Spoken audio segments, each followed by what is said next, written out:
শাহিন, এটা তুই কি করলি? রাধাকৃষ্ণ প্রেমটা আমার মোবাইলে ছবি তুলে রাখলাম, যাতে আমার বাবুজিকে এই সিনটা দেখাতে পারি। তুই বদমাইশ, খুব শেয়ানা হয়ে গেছিস না? কাকে দেখাবি? আমি কাউকে দেখাবো না। আমি খোদার কাছে প্রার্থনা করি আপনারা সারা জীবন যেন একসঙ্গে থাকতে পারেন। হ্যাঁ, এইটা আমার বাবুজির চা। আরে আমার বাবুজির মন খারাপ কেন? আজকে বাবুজিকে একটা দারুণ গল্প শোনাবো। ঠিক আছে বল। এক দেশে ছিল এক রাজা, তার ছিল এক সুন্দর রাজকন্যা। ওই রাজকন্যা ওই দেশের এক পিয়নকে ভালোবাসতো, আর ওই প্রেমের কাহিনীটা দেখে ফেলে ওই বাড়ির চাকর আর বেচারারা কবিন দিয়ে পালামাতার দিশে পাচ্ছে না। এই, খুব গল্পের মানুষ হয়ে গেছিস না? তোদের তো সবসময় খুনছুটি লেগেই থাকে। তোরা যে কবে বড় হবি? তুমি আমাকে ভুলে যাও। তুমি কি বলছো? হৃদয় ক্যামেরা যে ছবি একবার তোলা হয় তা মুছে ফেলা যায় না রিয়াজ।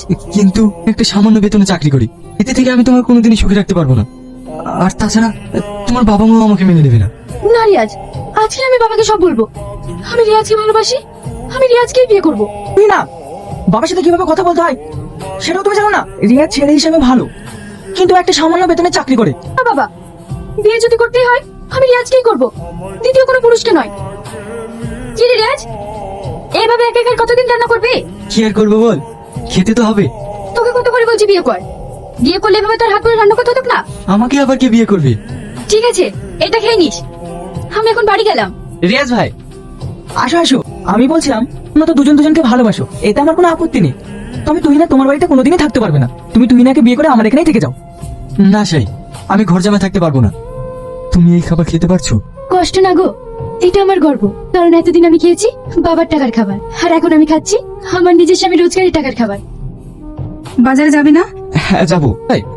আপনার অপেক্ষাতেই বসে আছি। এইগুলো নিন। আমার দিদি মাছ মাংস ছাড়া কোনোদিন ভাত খায়নি, তাই এগুলো আমার দিদির জন্য নিয়ে যাও। সে বুঝতে পেরেছি, কিন্তু তোমার দিদি জানলে তো এগুলো নেবে না। তুমি তো ভালো করে জানো তোমার দিদি কেমন। আপনি বলবেন না যে আমি দিয়েছি? আমি মিথ্যা বলবো? হ্যাঁ বলবেন। আপনি ধরেন তো, আমার দেরি হয়ে যাচ্ছে। কংগ্রেচুলেশন, আপনি বাবা হতে চলেছেন। হ্যাঁ তাই? আর হ্যাঁ, এই সময় পেশেন্টকে এখন প্রোটিন খাবার খাওয়াতে হবে। আর শরীরে একটু রক্ত নেই, শরীরে যত্ন নিতে হবে। ঠিক আছে ডাক্তার বাবু। এসব আবার আনার কি দরকার ছিল? আর তুমি টাকা কোথায় পেলে? তোমাকে ওসব ভাবতে হবে না। ডাক্তারে কি বললো? তোমাকে এখন প্রোটিন খাবার খেতে হবে না।